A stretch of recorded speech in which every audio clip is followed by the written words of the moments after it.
Put that happy face on. Welcome, everybody, to the first installment of Bones for Business. We have such an all-star lineup coming out of the gate talking about social media. It wouldn't be an orthopedic meeting without pearls and footballs, right? Right, guys? Well, we're going to talk about that and take some audience questions. Let's make sure we've introduced everybody. I'm Kevin Brown, box opener, podcaster, and tonight, webinar moderator. Such an honor and a privilege. We're looking at social media platforms tonight in the LinkedIn corner, weighing in at 11,000 followers here in LA, Lower Alabama. Dr. Matt Barber, welcome, sir. Good evening. In the Twitter corner, weighing in at 24,000 followers. I believe 18,000 of them are on Henry's account from beautiful Wake Forest, North Carolina, Dr. John Shields. Welcome to Bones for Business, sir. Hey, glad to be here. Thank you for having me. And the TikTok corner, he broke the scale at 372,000 followers from one of my favorite places, Franklin, Tennessee. Dr. Corey Calendine, welcome, sir. Good to be with you guys. And lastly, hailing to us from Ohio, I'd like to introduce Dr. David Crawford, the brainchild behind all of this tonight. Tell us a little bit about yourself, sir, and where this idea for Bones for Business came from, especially the name. Well, thanks, Kevin. I want to thank you and Device Nation for hosting this and our sponsors tonight, Ortho Development. You know, I got out of the military about 8 years ago and did fellowship in a private practice surrounded by very entrepreneurial senior partners who were in industry, developing surgery centers. When time came to join them, I started getting these contracts with operating agreements, and I had no clue what was going on. Had no clue what ASC investment looked like. Started talking about industry development. And having been there now and taught fellows over the last 8 years, had fellow interviews, the number one thing everyone asks all the time is, do you guys teach this? Because we don't get this at all. And I think we can all agree that probably 99% of medical education is diagnosis and treatment of conditions, which is great. Maybe some public health policies and whatnot, but you're being taught by typically academic employed individuals that don't necessarily have this entrepreneurial spirit. And I just think it's lacking, and then you get thrown out into the world and have to keep the lights on and run P&Ls and for your practice. So I just thought that one thing lacking a lot in all medical education was this avenue. So I'm grateful for you to have this partnership. We've talked a lot about this and how to get it out there. So we kind of wanted to create this monthly or bi-monthly webinar, tackling different topics. Tonight we're going to focus on social media, but in the future looking at things like how do you work with industry, getting some of the presidents of the companies on the meeting with us. What do they look for? How do residents, med students, how can you build your brand to be valuable to those? How does consulting, royalties, all that work? How does building ASCs work? How do you buy into an ASC or start from scratch? So that's really where the genesis all came from. It's just, I think, an area that we need to teach more so that when guys get out, they're not just victims to whatever contract they get, that we can run the business instead of business guys running medicine, because I think we're all pretty smart folks. So I think tonight's a great topic to start out with, a different avenue to monetize your brand, also just get your voice out there, whether it's to patients or to industry, to have a different link than we had in the past. So excited to talk with all of you tonight about your experience on these platforms. I'm going to be taking a lot of notes. Look forward to hearing, shed some light, what's worked for you, what hasn't worked, and hopefully at the end of the night, the audience has a few more bows in their quiver, just so I can keep my thoughts organized, because we could just go all over the place with this. We're going to be looking at who, what, when, where, why, and how on all of these things. And I'd like to start us out tonight with how. Love to hear the story of how you got started. Did you find social media, or did social media find you? We can start out with Dr. Shields. Tell us your story, sir.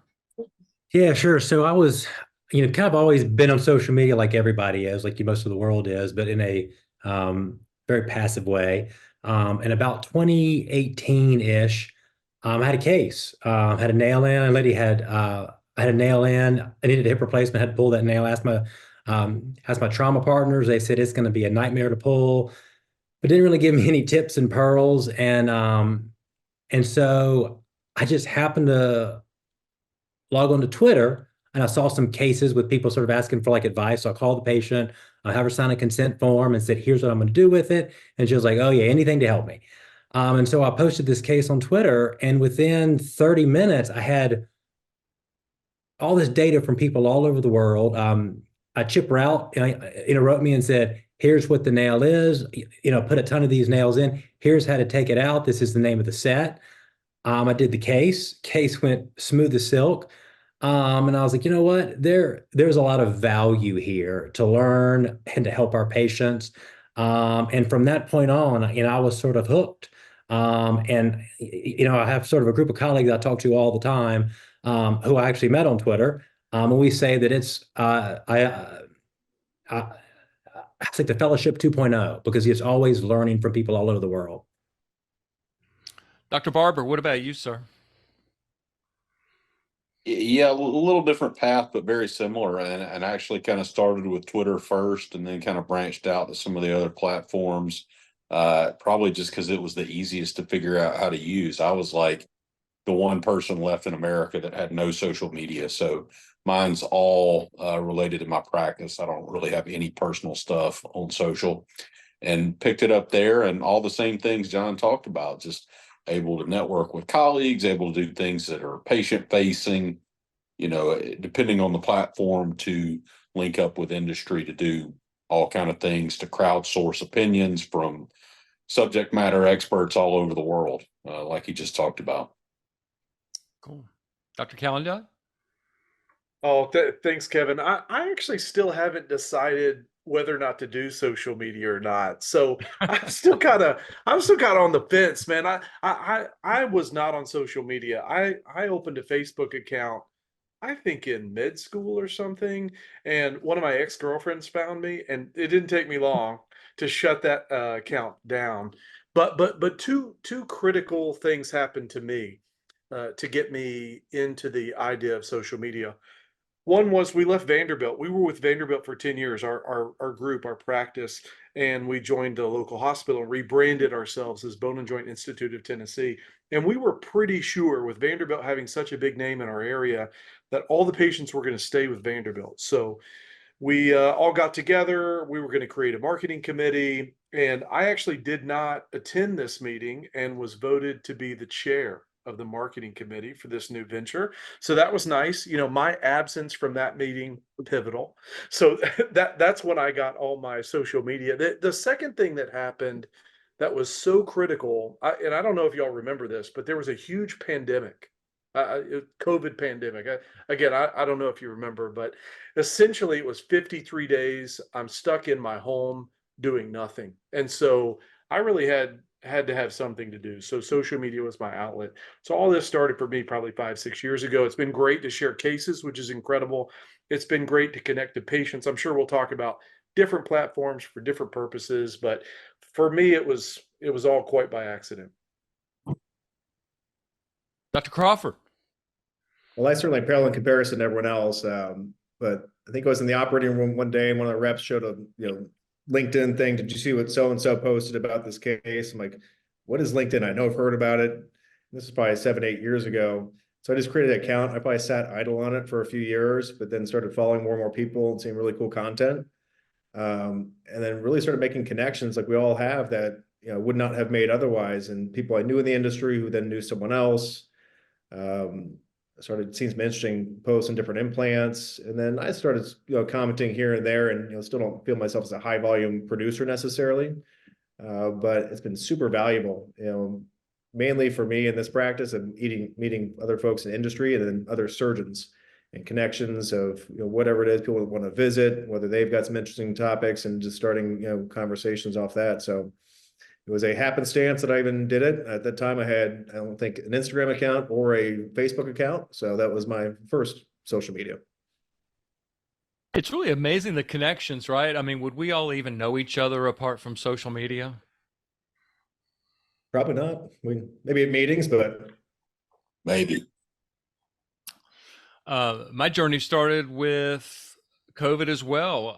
Just trying to help out other reps and deliver content, speaking to my younger self rep, and stupid rep tricks came out of that and just really hit a chord. And and just things started spinning around. And next thing you know, we got the podcast, and we're talking to people like Tony Headley and Larry Dorr and the people on this meeting tonight. You've all been on the show. It's just an incredible platform, which is kind of my segue here.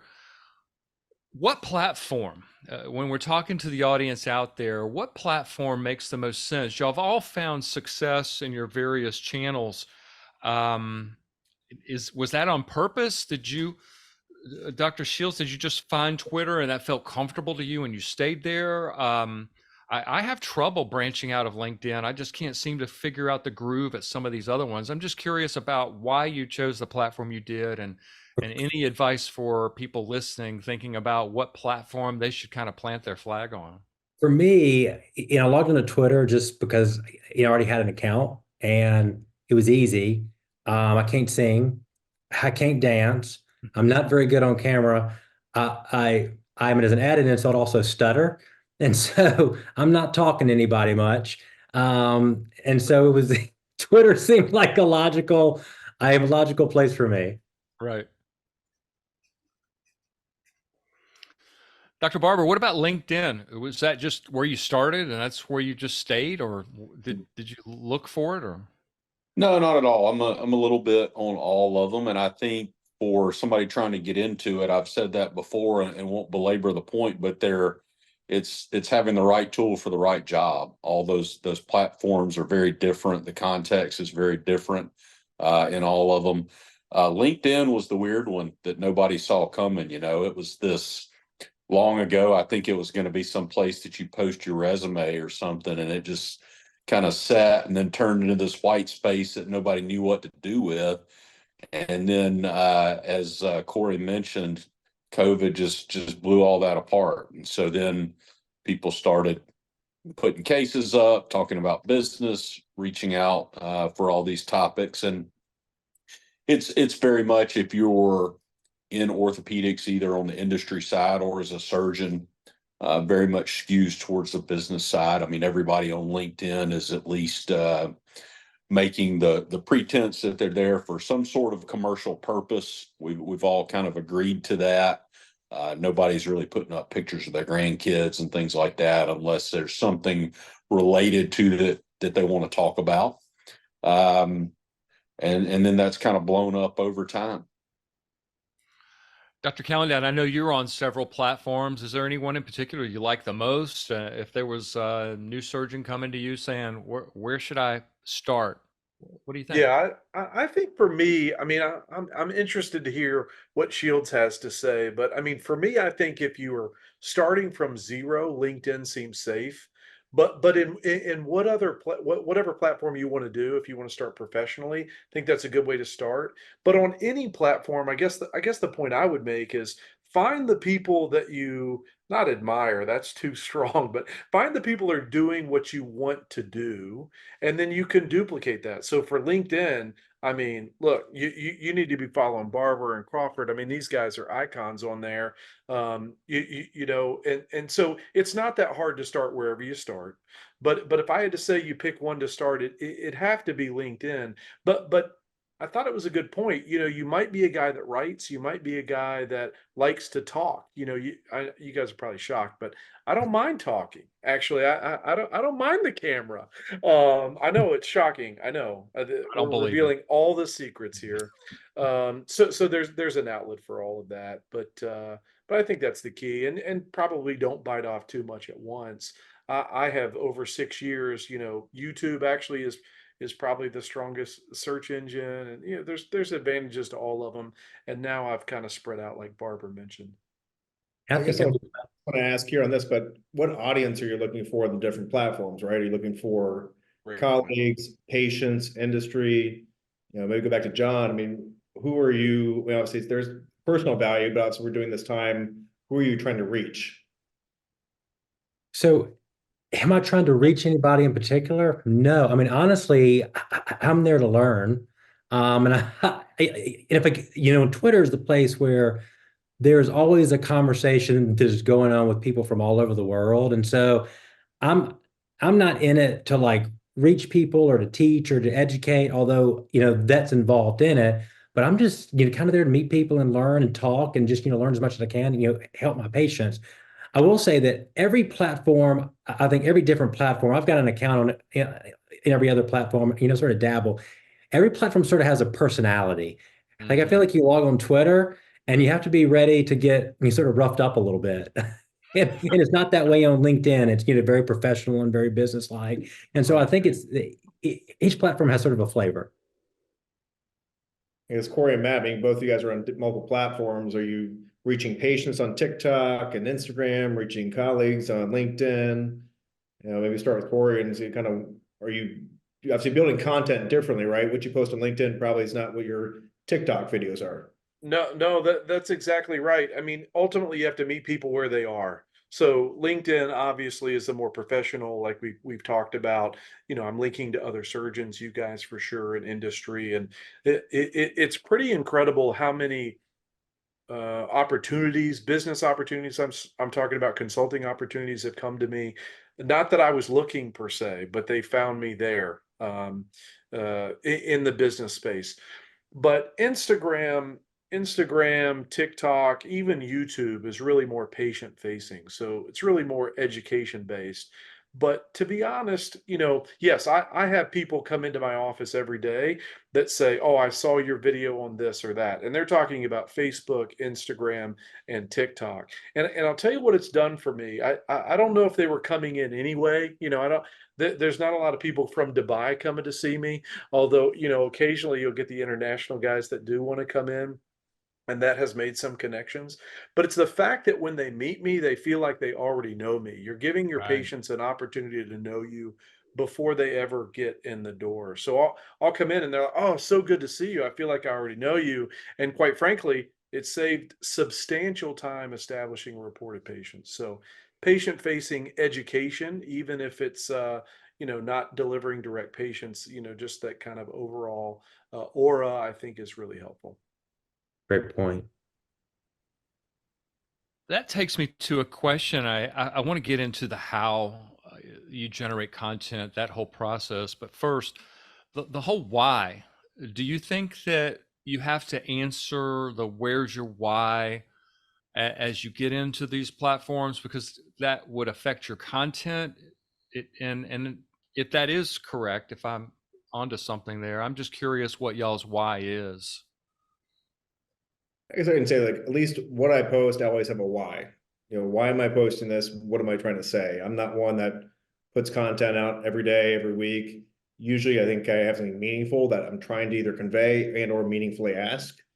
So I think that's the one thing I'd add of the kind of why I'm on there is am I truly asking a question? This is a difficult case. I'm not just posting something and say, "Hey, look what I did. Give me thumbs up and high fives," because that usually backfires in everyone's face. So I think that whether it's a case related or an actual truly meaningful thing that happened, that I think there is some value for a broader audience is the kind of why I post things, not necessarily why I'm there. And I think if you're going to get on, if you're new to it, I don't know if you necessarily need a why, but I think you need to make a decision early on as you get on. Is this going to be like a strictly work account and professional and just talk business and orthopedics, or I'm gonna, I know like a Matt Barber and a Corey, they do mostly orthopedics and it's really, very business-like and you learn a lot. I do a little bit of every, I do a little bit of everything, which I think gets a little bit of a different group. I post, dog pictures and photography and like funny memes just because I do it. I don't really have a why. I just enjoy it. I mean, honestly, and it's sort of a personal account. I'm in a business account, all sort of rolled into one. Well, so your why can change, Yeah, right? it On any can. given day, you can be doing different things. And you're also speaking to the same point that Corey talked about is those patients that want to know you. And so if you decide to give them an inside track and let them see you a little bit through that account, then when they come in, they do know you. And the why can be different everywhere. It can be Facebook to engage with patients locally. It can be LinkedIn to talk about cases and get advice in a little longer form. Twitter, oh my gosh, I saw a crazy x-ray. I wonder what ortho Twitter is going to say about this. And you get everybody's snarky comments in the short character limited format, and it can be different on any given day of Yeah, what you're trying to achieve, and it's contextual to every platform. Yeah, I think that's exactly right. But I think Shields is onto something. There is something to pure authenticity. There's a group on LinkedIn that's coming out with a personal branding book. I won't mention them here. No, I'm just kidding. Matthew Ray Scott and Scott Sigmund obviously are coming out with this physician branding book. And, I've been round and round with them and they've asked me some questions. Oh, what do you think about this or that? They probably don't care about my answers, but I've refused to answer because I think that it's so important around authenticity. Like sometimes you just got to be authentic. And if I have to fabricate an answer or fabricate a question, or to Crawford's point, if he pushed himself to, man, I'm going to post 4 times a week on LinkedIn, he's going to put up some meaningless stuff that doesn't connect with who he is. So there is something to be said for, yes, you better understand who you are. You better understand, authenticity, but that doesn't mean you have to be so narrow, all business, etc. Like Shields was saying. Fake comes through real quick. People Yeah. that try to do that, and I think people get disregarded when they do that.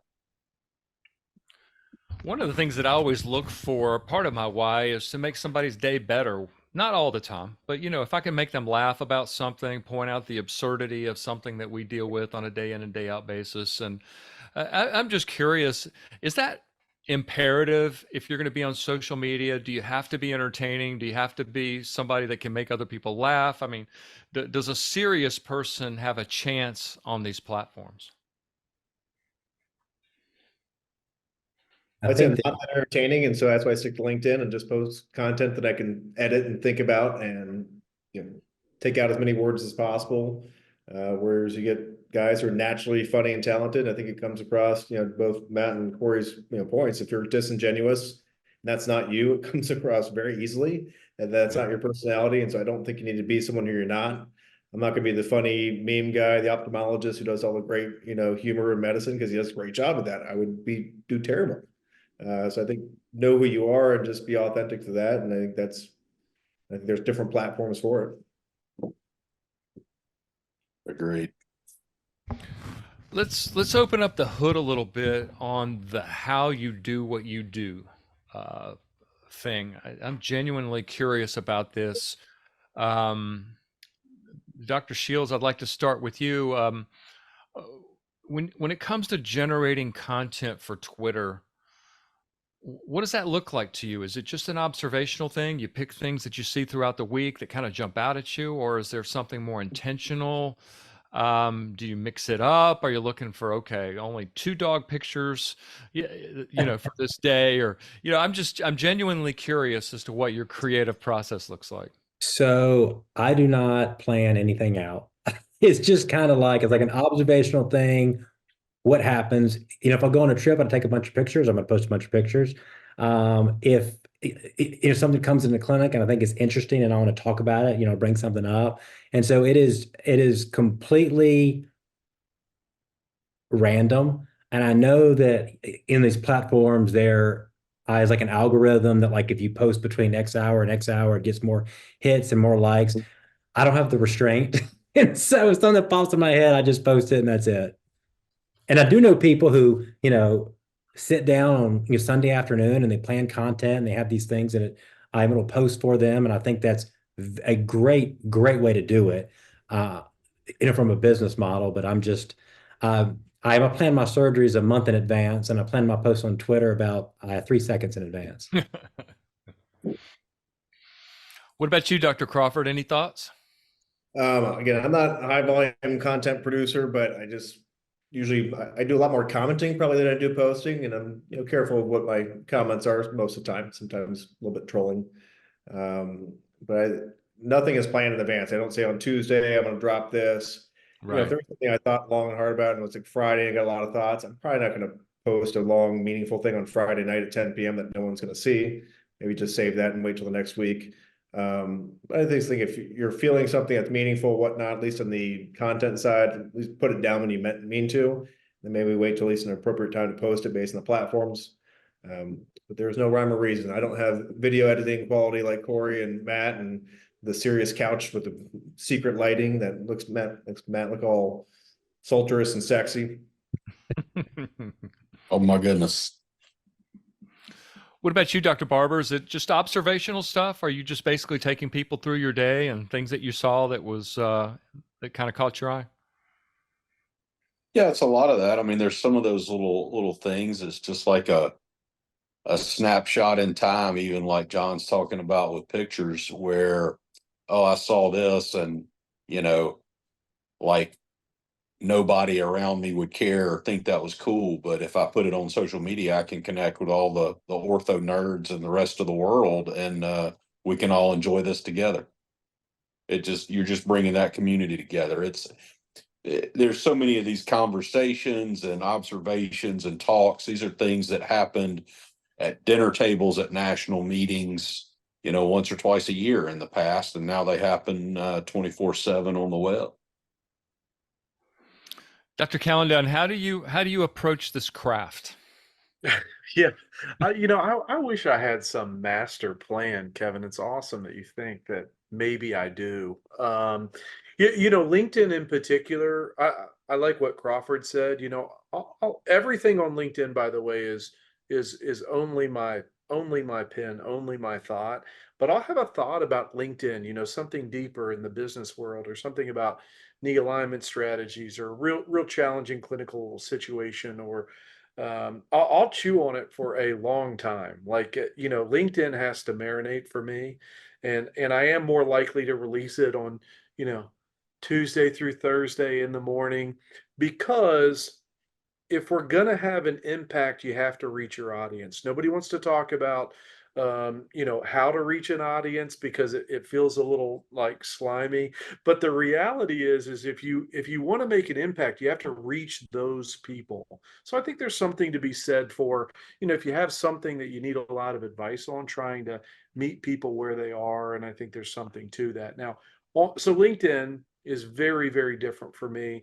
The other platforms, quite frankly, I have a green screen studio, and I got a guy, and I record maybe once a week, and then all the editing happens without me. And those come out a little bit more, along with the logarithm for each individual platform. But LinkedIn stands apart for me. I want to jump into the who does some of this content in just a second, but I want to use that as a segue for a minute to identify one who that I want to talk about, our sponsor for tonight's program, Ortho Development Corporation out of Utah. We've been talking on the Device Nation podcast about the 4 drivers of any business: people, product, profit, and process. You need all 4. When I started in this business 30 years ago, it was a very people and product heavy operation, and operations process was there to support sales, and profit just kind of took care of itself. Remember those days? Well, many companies these days, not all, but many, are now process and profit heavy. Reps are feeling the squeeze of all that. Our jobs are becoming more admin, and the commissions are just getting smaller every year. I know the surgeons on this panel are feeling it, that connection with industry in many quarters. It just doesn't feel the same anymore. Well, ODev is going retro and making people and product cool again. Operations is there to support sales. What a crazy concept. Personal experience. They brought a team in on a Saturday away from their kids' ball games and everything to get a lot of kits FedExed to help a surgeon I know out of a jam. This is not normal behavior, and no surprise, they're experiencing significant growth. Profit is taking care of itself. It's so old school. So if you're a rep wanting to represent a tried and true implant portfolio and be treated as the customer, or if you're a surgeon who wants to have a voice and a relationship with your implant company, I encourage you to reach out to them for a conversation. Love the email they created for our time together tonight. bonesofbusiness@odev.com. Write it down. Start that conversation tonight, tomorrow, this week at bonesofbusiness@odev.com. Thank you for all they do. So let's go back to the who for just a second, Dr. Callendown. Well, Kevin, before we go too much farther, can we go back to his comment of slimy? because this is exactly why I want to have these webinars, because it is viewed as slimy, right? You make Yes. a lot of money, you open up an ASC, get royalties from implant companies. It is taught through medicine that we're not allowed to make money or be entrepreneurial. And I think that's where we need to stop this. And there's no future for us if we're not able to be our own brands and our own business. So I think whatever, ceiling we need to break and step in that third rail, I hope that this platform and other future ones can kind of teach that it's okay to do great medicine, but it's okay to do well too. And it's okay to reach an audience. Like, you have to reach patients. They don't always just come to you. Industry is not going to knock on your door and just say, hey, be a consultant. You have to know the pathway to do it. And it should not be viewed as something that is not disingenuous and antithetical to medicine. Well, and the reason that patients come in and feel like they know Corey and they know about him, and they want to know that, by the way, about everybody or somebody they might see, is because he's the only one that has done something for them. Every other healthcare provider, most of them that they've been around, have been in their offices doing whatever. They've never thought about them. Corey spent a lot of time putting out a lot of information for them to learn about surgery, for them to learn about him, for them to learn all of this about all these different parts of the process. So how many orthopedic surgeons in their community have ever done something for them? One.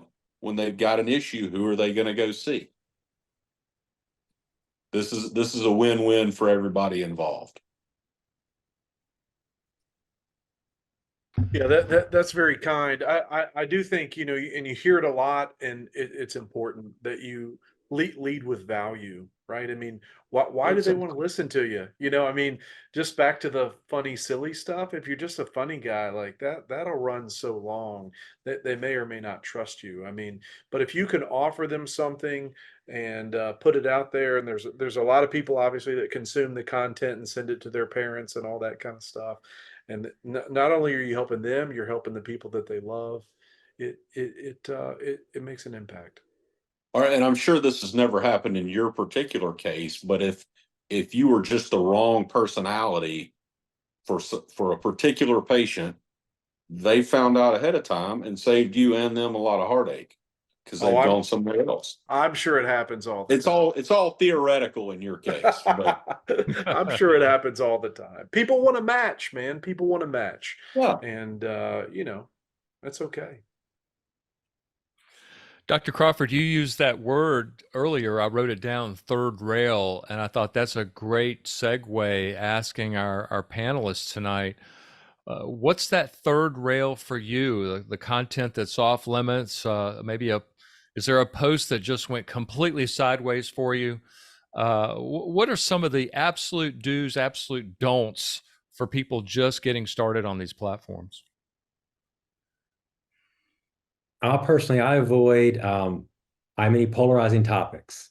Like I need politics, I need religion, because no matter what side you're on, you're going to piss off 50% of the rest of the crowd.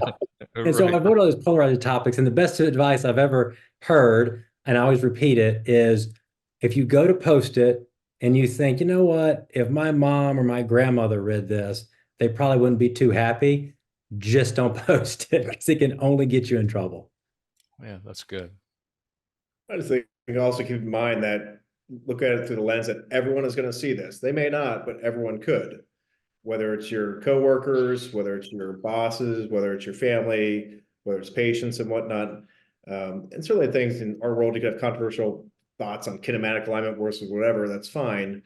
And we were talking beforehand, if you make some kind of slightly offhanded comment about, certain people or work environments, someone that may offend someone that you work with, they're taking it to HR, and then you're sitting there for 2 days handling an HR complaint about something that you had, really no malintent in posting. So I think just at least being cognizant that, everyone in the world could see this. Dr. Calendine, have you ever put anything out there that just did not go the way you thought it was going to go? What, I mean, why are you asking me, Kevin? I mean, I don't understand why you're asking me.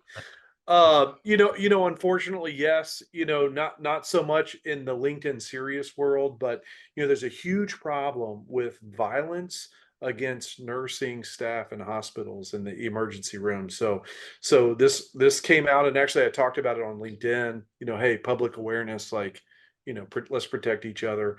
Very thought provoking post that ended up doing pretty well on LinkedIn, I guess, from numbers standpoint.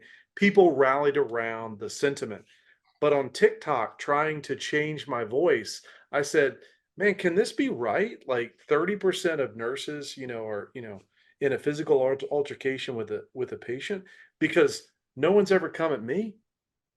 I thought that was funny, because I was an ortho guy or something. I don't know why I thought it was funny, but I got completely obliterated. I got drugged. Like, this guy's totally out of touch. He doesn't believe that the nurses are being abused, and he's got too much masculinity. Anyway, you have to be really careful with your tone, especially when you're on video, because they don't have the depth of knowledge of you. So Right. be careful. If you're doing video things, be careful. Be careful with the things that you may find to be funny. Amongst your buddies. This is not your buddy space, and so be super careful. I was talking about the same important topic of violence against healthcare workers. And I was trying to change my voice for the platform, and boy, did I get burnt. So there are probably some others. Were you thinking of any in particular, Kevin, that I've really messed up? Or Most of them actually, but we don't have yeah, all the time to cover all fair, that. fair. Dr. Barber, any has your you Yeah, ever I had mean, anything? just try to always come at everything with good intent of why are you doing it? Are you doing it to inform, to educate, to entertain? And if you're doing that, are you doing that in an okay manner that everybody could see or hear? Because once you do it, it exists digitally on the internet forever. Right. Is this something you would want to have read back to you in a deposition? Things like that. So just be smart about that. And then some of it, we're always going to be in life and on the internet misinterpreted, misperceived. I mean, I have a tiny presence on YouTube relative to Corey's, and that comment section is like a mental hospital, man. I mean, it just gets nuts on there. You won't get that on LinkedIn and some of the other places, but people are going to say weird stuff sometimes, and you just, hey, this is, if you feel like you need to explain yourself, hey, this is what I intended, this is what I was trying to do, um, and just be cool about it. And the Dr. advice Cowan, I always go ahead. I was giving, anytime I give a talk on, getting involved in social media, know the rules of your hospital or where you work. Yeah. And they change. So there are certain things that they have very clear in black and white you can and cannot do. I mean, pictures that you can and cannot post. Are you able to post x-rays? I'm part of Wake Forest, and we merged. And our rules changed. And so I had to be very aware of those rules so I didn't get myself in hot water. Dr. That's Cowan, back to David's comments about the bones of business and what kind of contracts did you sign? Who's got what rights to your social media? Who's got control over it? In an era of personal branding, that's pretty important. Dr. Countdown, I have to compliment you. Your video work and the stuff that I see you producing on TikTok, it's just top shelf stuff. And I wanted to circle back to the who just for a second. For people out there that are thinking, I'd like to do content like that.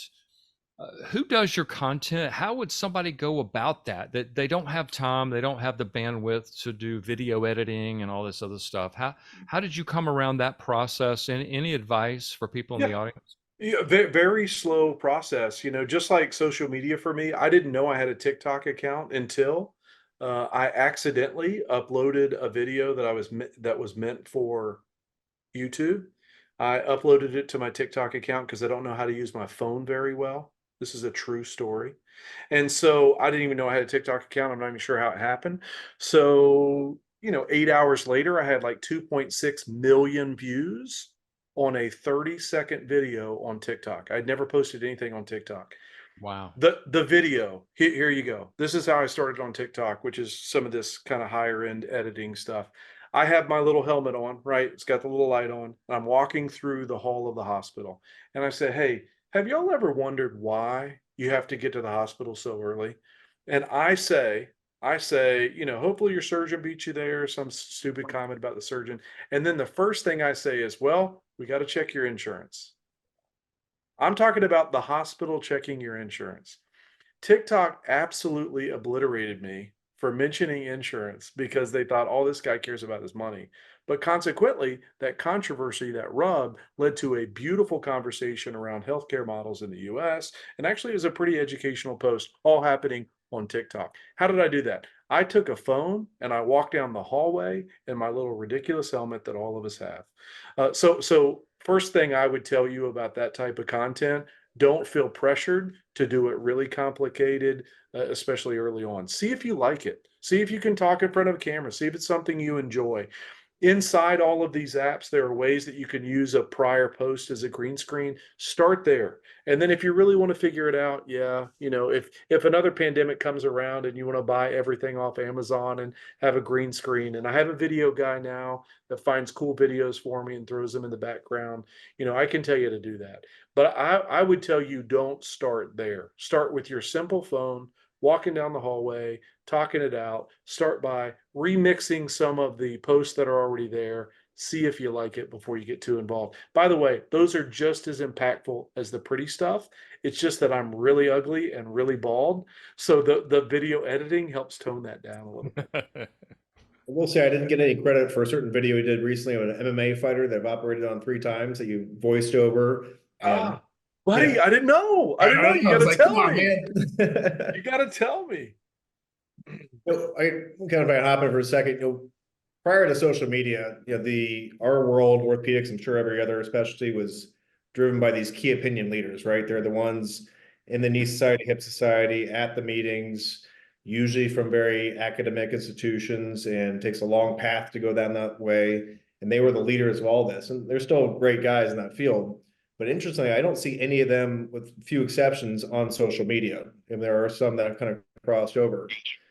Do you guys think, as far as reach and education, and if not they choose one path or another, where do you think the value is for young surgeons, going on the social media path and being more of a digital opinion leader versus a traditional academic key opinion leader? Can you do both, or what may have more value in 2024? Let me start with John. Yeah, so I've said it, I've been saying for years that, like the academic world, I think there is going to come a day, we're not there yet because, I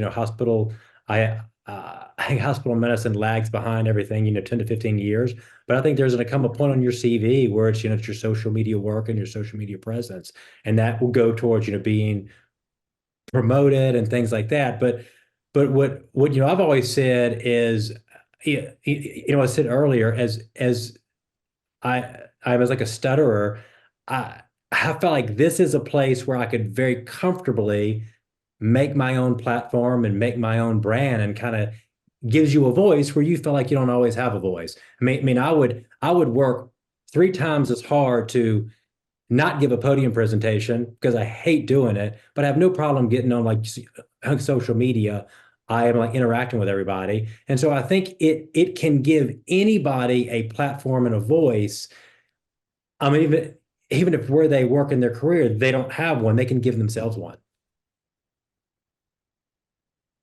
Matt, thoughts on that? I don't know what your practice is around, if you have any guys around you on AAHKS Academy giving symposiums and whatnot. And, I think this certainly, for probably all of us, have at least, probably gotten you to that point, right? You started getting some love from industry and starting getting some attention, but especially if you're in a smaller town or if you're not in a big HSS clinic, how do you get some recognition? Not that that's what we're going for, but at least. Well, yeah, I think specific to industry, they're slow, right? They're super slow, but they're seeing the value of it, because for a long time they engaged consultants and key opinion leaders that would get up on the platform and do a fabulous job. And about 360 days of the year, they were just completely invisible. They weren't doing anything for them. They weren't moving the needle for those companies or the people that were we're behind them doing some of those presentations. And that's very different with digital because, again, it's happening all the time. Industry is waking up to it and they're realizing, I know because I've had these conversations. There's folks at Smith Nephew that understand that when John Shields tweets a photo of an x-ray of a specific implant, they will get calls to distributors about that system. They know it exists now. So it's definitely important on the industry side. And it's really interesting on the academic side because we all love those podium presentations, but we also love dinner after, where you get those really deep thoughts from some of those same people. For me, and I guess it's okay to say this, they both passed on, but Tony Headley sitting by Lester Borden when they both had 2 glasses of wine, talking after the talk, your brain would explode. You just feel like you're taking in so much learning all at once. And so I think in some ways, social media takes some of those really less formal things and gives everybody access to them that wasn't there before. And then you have the importance of the industry side as well. One question I wanted to ask everybody is the when part of this thing. You look at the talk about the algorithm and the way LinkedIn works. There's certain times of the week that work better, certain times of the morning. I'm not really a subscriber to it. I've seen some crazy things happen on a Sunday afternoon, so I don't know. I'm just curious about y'all. Do you think about that when you post comments, or again, is it stream of consciousness and I don't care about any of that stuff? Is there a magic time or is there not? I kind of referenced it earlier, so I should probably clarify here. My most successful post on LinkedIn, Kevin, I looked this up only because you asked us this in preparation. I'm not really a numbers guy, but what was a post that I did on a Sunday night. I was standing outside the ER, and a guy from my church had a knee done by someone else, and I thought he was infected. So I met him at the ER. And the post essentially said, I wrote it right there outside the ER as I was waiting on him. It's essentially it's personal. Like, I'm not on call. I trust my partners, but this is personal. And for me, that meant a lot to me. This is some random Sunday night waiting in the ER. It's a ridiculous picture of me in front of the emergency room sign, Right. and that reached like well, I mean, I looked it up. I'm acting like I don't know. Like over 820,000 people on LinkedIn. Like Wow. over 750,000 people with, like, I don't know, 8,000 people liking it, and more importantly, hundreds of people commenting around. Yes, it's personal. Take it personal. I want my physician to take it personal. These kind of concepts. That has nothing really to do with orthopedics. It has nothing to do to help me in a consulting contract kind of way. But it's off cycle, right? It's not when you're supposed to post on LinkedIn. It's not directly business per se, and it happened to be the most impactful post that I've placed. Now, I would tell you, I wrote a follow-up in November to that. It's personal when I was flying to AUKUS. Like, I think you guys were probably there at AUKUS at like 1 a.m. landing for whatever. And I sit down to breakfast with one of the big 3. Can we say big 3? Can we say big 4? Whatever. CEOs of one of the big 3. And I sat down and I said, good morning. And he said, good morning. It's personal. And so even though those posts had nothing to do with business, people are aware. I guess Dr. Barber? how do you, I guess when you're commenting, are you careful about, because there's a lot of guys that I'll sit with LinkedIn for right now and say, here's an x-ray, here's what I did, it looks great. And you're like, I don't know if I would have done that. It was like needed a uni and they've got a hinge with cones and whatnot. Do you feel like the need to say something? Do you just keep your mouth quiet? I mean, I troll a fair amount. I'm trying to be mostly sarcastic when I do it. It's usually the European colleagues that do like HTOs and unis when they didn't need to do that. I guess how do not the content you post, but at least your comments and things. I guess how do you address that, Matt? I mean, just always kind to everyone, or do you sometimes need to poke the bear a little bit? I think it's great to have a mix, because I think at its best, this is educational, and those of us that are sincere and have pure intent behind it, we really want to know. We're trying to solicit that difference of opinion, and hopefully it sort of regulates some things. So sometimes it's too far. Haven't seen him in a while. There was somebody a while back that had put some stuff on LinkedIn about I mean, just some hot garbage. It was just, there was too much wrong with it, and somebody, another surgeon on LinkedIn, made a very nice, well worded question about, hey, maybe should you have, what about this? It was very gentle, and I just direct messaged that guy. I was like, you did great. Like, I couldn't even say anything about that. But the original poster just doubled down and then came back a few weeks later with something even worse, and was cross posting it, and on Twitter just ripped. And somebody that's pretty big in the ortho Twitter community, like, called other surgeons in this person's city, and was, got the backstory, and not board certified, and had this really checkered past with the medical board, but was still going. So maybe it even has I don't know. I diverged there, but maybe it even has a capacity to kind of regulate some of these things, So it's just, again, back to intent, and what do you think about it, and what are you trying to do? And like, I'm most of the time I'm hoping, what am I getting if somebody goes, "Oh, great job, Matt," like you said, high fives. I'm looking for that constructive criticism, and that, hopefully, most people always try to keep it constructive. I guess to that point of, like, having some stuff that's not great. I mean, Corey, do you get concerned about posting any of your, like, post-ops, people commenting? Do you think there's any medical legal exposure of, maybe that patient didn't do great, and all of a sudden you got all these comments from people saying you should have done this, shouldn't have done that? I mean, do young guys coming out need to worry about posting their own things of what they did? Yeah, I mean, certainly you want to de-identify, some of the really extreme cases I won't post just because they're too identifiable. So I do think that's critical, that, if there's some unique scenario that the patient's going to know, like, I'm careful about posting those for sure. What is the medical legal liability? I don't spend any time thinking about that. I think if I need to understand it from an educational standpoint, that's my intent. And if I go down, I go down. Just to be clear, I need more Crawford. Like, this guy, pithy, clever, smart, soft. Like, I need more of those comments. I'm not very good at them. I mean, I had two trolls, and on LinkedIn, actually, they're now good buddies of mine. One of them I went on vacation with, and you would have no clue who he is because you think he still hates me. So I think if there's somebody that's really getting on you, man, reach out individually, go one-on-one. I think it's incredible.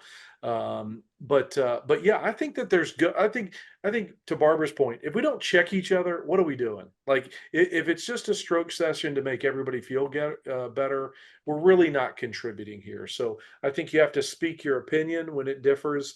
I think you can do it in a kind, well, authentic tone.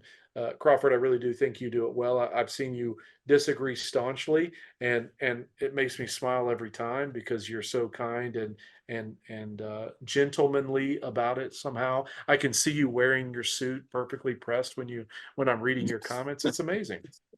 Usually I edit and delete. Yeah, but I'll say that there have been a few times people have posted some things that I really didn't like. One was a very nasty thing about my partner. I didn't post anything. I messaged the guy directly and says, "Hey, I think this was a little bit inappropriate. Here's my experience with this." And they actually were super kind. Yeah. It's like, "I'm sorry, I didn't mean to come across that way." So, this is especially LinkedIn. I don't know about the Twitterverse. I mean, John, do you guys just go after each other and just start getting nasty and trolling? there are some people who do get very nasty. I try to, if it is an X-ray or something that is done that just looks completely off, I try to ask in a nice way. So, why exactly did you use a hinge, or what made you do this? Just because maybe there's something I just missed, or like I don't understand, or just but then when you have those certain individuals, and Matt, I know exactly who you're talking about in that case, that just post something, they double down and they double down, and then they want to fight, you defend it. Like there's a guy 2 weeks ago who's like a sports medicine doc, and he's doing PRP and he's charging like $30,000. He caught a lot of heat on Twitter. It was like an entire day of just sort of dragging him through the mud, and honestly, rightly so. And so those things, and I think the gloves do come off, and I think in the medical world, I think everybody recognizes when something is wrong and is being abused, and everybody it sort of brings everybody together. You better wear a helmet if you're going to be on Twitter, or I guess we should be saying X. We've Yeah. been misbranded. So I think one concern, it brought up, key opinion leaders, digital opinion leaders. I think that obviously the key opinion leaders historically been vetted pretty well by their peers. That's one problem with social media is, there isn't really a check, and I'm all for free speech, but people could be having a lot of followers, putting a lot of bad information out there. So I think those are the times when I get the, guys who are, amniotic, treatment for osteoarthritis, posting stuff. I'm like, I don't usually yell, I just post every single finding that shows something different. Like, this is not right, because not that it's a big patient audience, but we should also police ourselves and put good data behind when there is, bad things out there. I want to get to some questions from the audience, but before I do, talk about policing yourself, Dr. Crawford. I've had some moments with reps behind the scenes. Not that I'm the hall monitor, right? But I try to help them if I see they're new and they're putting stuff on there. Maybe it's got PPI. Maybe they're using cadaver specimens to sell something, which I think is a little out there. We always end every podcast with advice to reps because there's a lot of them in our audience. I'm just curious, as surgeons, as you see interactions with you from our side of the table on social media, anything that jumps out at you is, maybe you shouldn't do that, or maybe you should do this. Any advice to them? And I'll start with you, Dr. Calendine. Any advice? Well, I think humility. The truth of it is we all have our different roles, and surgeons are not going to take a strong, aggressive, arrogant, I have a better tool for you, you should use my stuff. I think entering with humility and how can I help? The reality is I've learned a lot from reps. And so I think it's a beautiful exchange that can happen, but it's built on relationship. Recently there was a post about how do you approach a surgeon first, a pamphlet or y'all probably saw this poll, a pamphlet or a email or a text or something, and everybody was like, don't text me. I was like, don't start with a product. Like, I really don't care what your product is until I understand what your goals are, and hopefully you haven't reached out to me without trying to figure out me. That's kind of how it works. Right. That's good. Dr. Shields, any thoughts on that? I mean, there's a lot of reps on ortho Twitter. Yeah, there are a lot, and I agree with all that Corey said. I think 99% of them do an amazing job. They're there to teach and they're there to learn, and you have a relationship. There are a few that sort of present themselves like they're not necessarily who they say they are, or they really push a product, but hide who they work for, and that comes across is a little skeezy, honestly. And so I think I like transparency and everything above board, and there are some on there that really push a product, but don't really let you know exactly what they do or who they work for, and I don't know. Those people I just try not to interact with. I think we're sticking on the social media space, having been approached via LinkedIn a lot by reps and even comments. I think one thing is, as a rep, be careful of your comments of what you would do, because no offense, you're not really doing the surgery, which you're super valuable, love you all, but I would have put this in, I would have put that in. Like, we look at that very negatively, or you could say my surgeon did this, which is fine. Now, if you've got a product that is addressing an issue, like, hey, I need to get this out, great.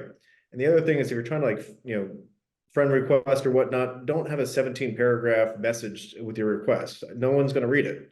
So I think just start off simple, like, hey, great to connect. That's it. And then if something's relevant, and then we post something or whatnot that you have some commonality in, and I saw one, like, my picture, I post a picture of my son, it wasn't about my son, about something else. So I was like, oh, I went to UA, it's a great school, nice to connect. I'm like, all right, we have some commonality, and if that person approaches me, I'll probably have a conversation versus them having here's the 10,000 things I sell, and here's why my, PRP is the best in the world. Any advice to reps, Dr. Barber, on social media?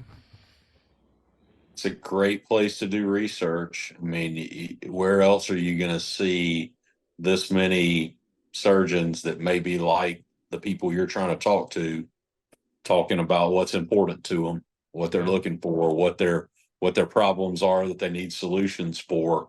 So I think if you sit back and as has been said, you engage it with humility, try to help where you can, and just listen a lot, you can probably do real well. Good stuff, everybody. I want to transition to just a couple of questions that have been coming in, some pretty thoughtful ones. This from a fellow surgeon.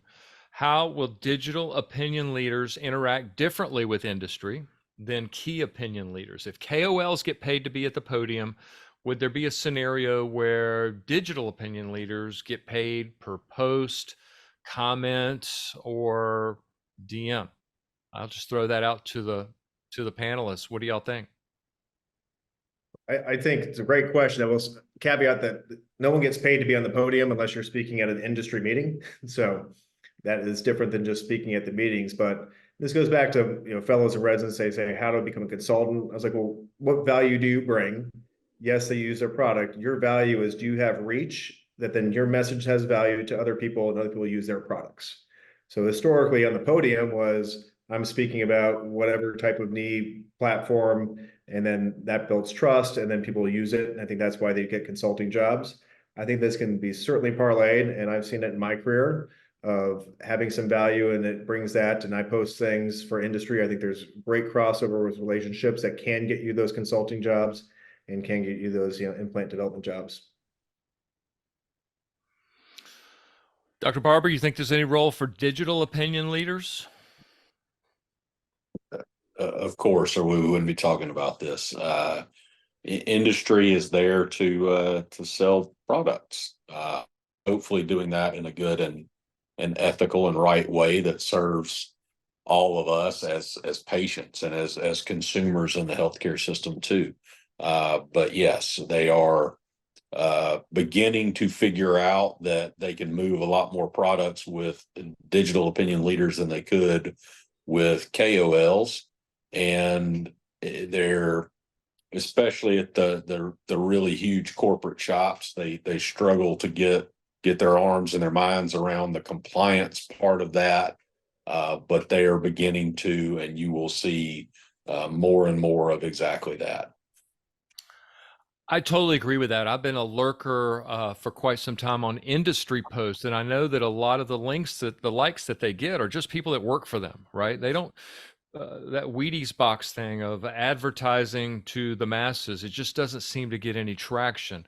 But they It's just an ad, and I'm going to scroll right past it. But if David Crawford's got something to say, I'm going to read it. I'm going to listen. Right.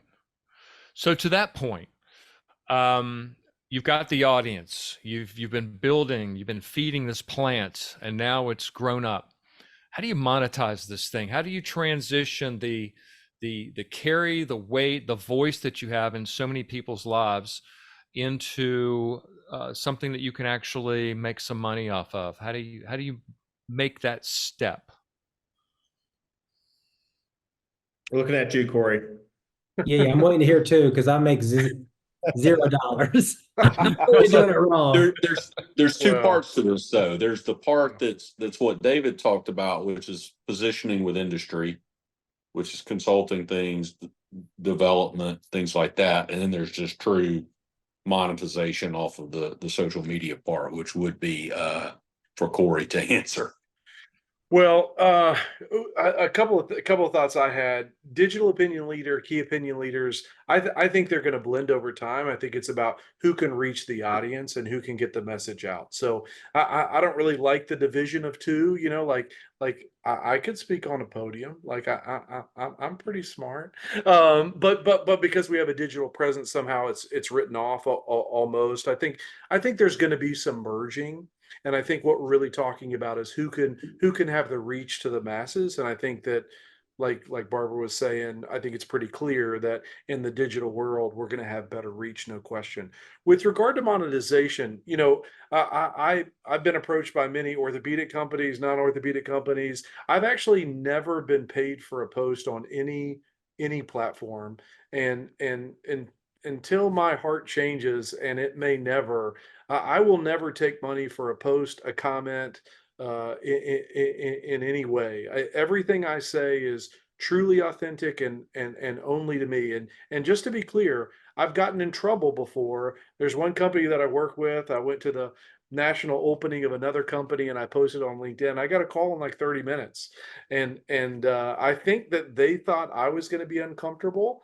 I was perfectly comfortable. I think that they got uncomfortable. And so for me, I do not believe that we should think about direct monetization. Now, look, we all use certain implants, and at some point, some company's going to ask you to talk about the implant. I get it.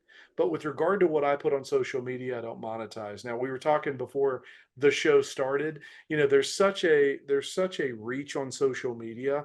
In 2021, Facebook was pushing this idea of views and keeping people on their platform. I think I accidentally made $75,000 in 2021 just on Facebook, just based on the number of views I got. Now the platform paid me, but no company paid me. You understand what I mean? So if you want to monetize social media, you can do it by views itself, and the platform pays you. YouTube's pretty good in this space.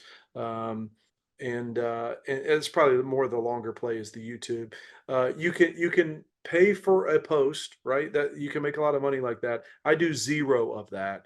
Or the third real way to make money on social media, and this is very much true and very much at the heart of what Crawford has been talking about. The ability to have reach gets noticed. You work with companies, you get consulting contracts. You know, I work with Oso and Avail, all of several other companies, and they all found me on social media. So did I directly monetize some post or somehow lose my own voice? No, but through those connections and through the reach, other opportunities come into play. I think that's the real power of monetization. So with that, on Facebook, Instagram, do you have to have a business account, or they just reach out to you one day and say, hey, here's a check, and I didn't know it had an actual account that could get paid? Like, do you have to set Yeah, up, you can't monetize it? yeah. I mean, before they'll give you money, you have to, file a W-9 with them, or isn't that right? What is it called? I don't know. You have to give them your social security number. Or for me, I do it all through an LLC because, whatever tax purposes. So yes, you have to be willing to sign it up. It's different for every platform. YouTube has some benchmarks. So many followers, so many minutes watched, for example, before you can participate, and then it's optional to opt in. Instagram really is. You could have a personal account, but mine's through a business account because I run it through the LLC. Same thing with Facebook. So you have to file individually with them, but they actually reach out to you. These platforms want you to produce good content so you keep people on their platform. They don't care that I'm an orthopedic surgeon. They could care less, but they do care that I did that post on a ganglion cyst. One of those dorsal ganglion cysts. You hit it with a Bible that had like 28 million views in 3 days. Now they care, but they don't care what I'm putting up. They just want to make sure people are watching. Great question that came in. What type of posts have been, and it gets back to the question about who's your audience, right? What type of posts have been the most effective for you in reaching patients on social media? Dr. Barber? Other patients, either pictures of them or hearing them talk about their experience, usually in very informal settings in our office, of just seeing somebody after a surgery, a couple weeks out, walking, moving their knee, doing whatever and they've got, an actual happy look on their face, and they're not immobile and in indescribable pain and all these other sort of bad things that people may have falsely associated with some of what we do. So just being able to see reality, and I think see real people. And of course, if it's on Facebook, it very well may be someone they know or their neighbor. That goes a lot further. And then as they see more of those too, it's just very validating to them. That's good. Another question that came in from a fellow surgeon. Has the Academy, has AAHKS, anybody offering symposiums on managing social media? Is it already out there and he doesn't know about it, or we don't know about it, or is it something that you're seeing at the large meetings? All the I mean, it's time. the Academy for sure. At the Academy, this year I work as a chair as a social media ambassadors, but at the Academy every year there's a symposium on sort of how to do social media, why you should be on social media, and all the pros and cons of it. I know personally it has been pitched to have a symposium at some of the other conferences at like AAHKS, and we have gotten the big no. So I hope they'll come around at some point. AAHKS tucked it into their business course this last year. There was Okay. couple hours on it or something. But it was not off the, not in the main section, I guess. And the problem with that though is the business section typically is hospital administrators, practice administrators, not as Right. much surgeons where, again, and I understand the fine line we walk with industry stuff and at Academy and not being biased and whatnot, and talking about things. But I think we kind of need to break that mold a little bit and say, if we all want to stay relevant, here's how things are done and here's how you can make money. And hopefully it gets a little more than I think that's usually at the Orthodome, right? Is that Academy? Is it? Yeah. Yeah. So it's not on the main symposium. I mean, typically, I don't know if it's changing. I think shifting a little bit outside of just talk to the same kinematic alignment over and over again a year and add this in there. Speak of Orthodome, your partner Lombardi asked me to do Orthodome in its first year, told me it was in 3D. I spent $15,000 buying a 3D camera and nobody was in 3D. So he owes me 15 grand. Can you tell him that for me? Let them know. Yeah. I got to throw in an unsolicited commercial real quick. Stephen Flutie down at the bottom of our screen. He really helped me put this thing together tonight. And I think what he's doing over at PitchSync is so perfect for maybe surgeons listening that want help on their social media, that they can go onto this site. Anybody knows anything about Fiverr knows what's going on over there, that they can reach out for help. Whether it's video work, graphics work, I want a logo, I need help on my platform. And it also provides an opportunity for surgeons that may be on this panel or maybe people listening or that say, I want to be able to help other surgeons out, be able to monetize that. Nobody's asking anybody to work for free, but I'd like to offer my services for consulting, content generation, any number of things, just bringing content to people, bringing talent to people that need help. So I wanted to thank Stephen. He's been very quiet down there at the bottom this whole meeting, but he's been helping me with some things going on behind the scenes to make sure this goes smooth. So I wanted to at least call everybody's attention to what he's doing over there at pitchsync.com. I think it's exciting. Thank you, Kevin. We appreciate it. And thanks for allowing me to be a part of this. It's been a great conversation. Well, gentlemen, as we tie up shop here, Dr. Crawford, this is your baby. Any final thoughts? Any questions that we haven't answered? Anything that you'd like to ask of the panelists to bring us in for a landing? Well, first, thank you all for joining. I know it's not easy taking this time. We all have probably much better things to do and a lot of these. And I guess for anyone watching now or on YouTube is just hopefully get some reach out. If you're a rep at an academic place, talk to your residents, talk to the fellows, and they don't have to be orthopedic. And our hope is, generating content either every month or every other month that is relevant to specifically that audience, obviously industry as well.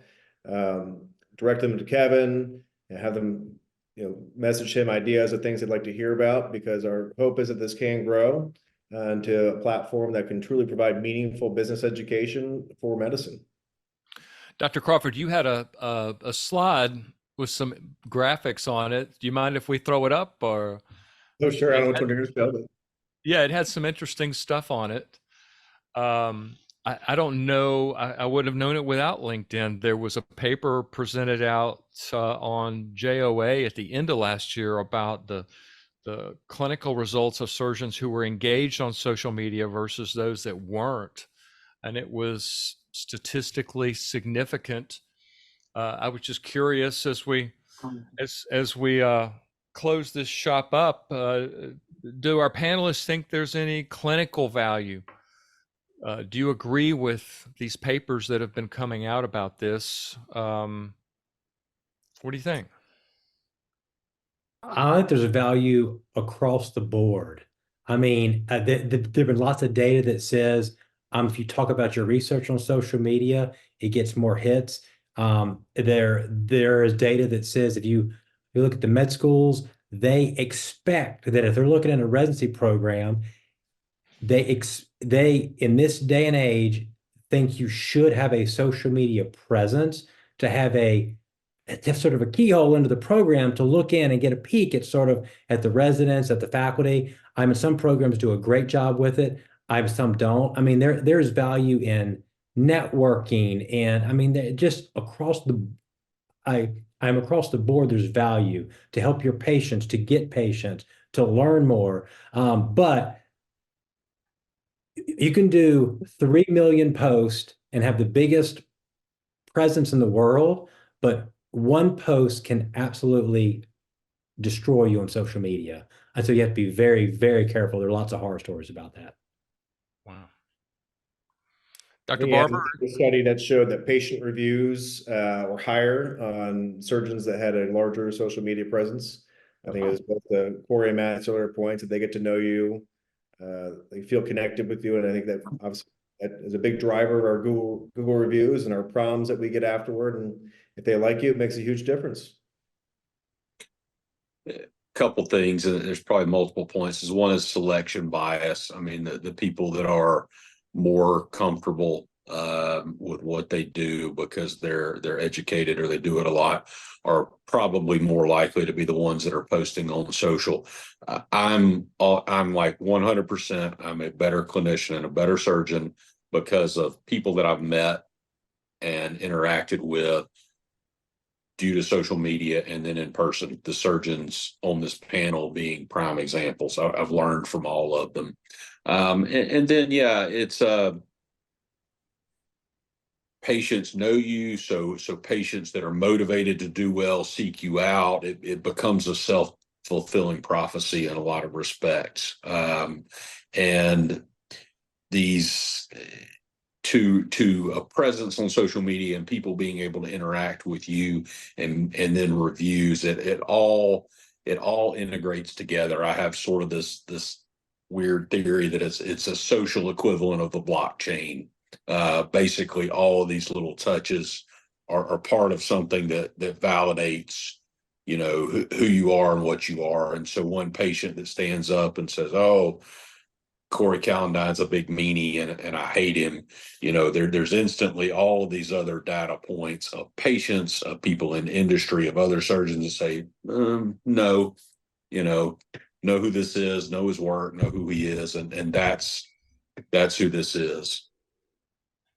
Multiple reports, gentlemen, across all of medical literature that patients, if they believe in their care path, if they believe in their care team, they simply do better. At some point, we owe it to them to reach out. So honored to be with you guys.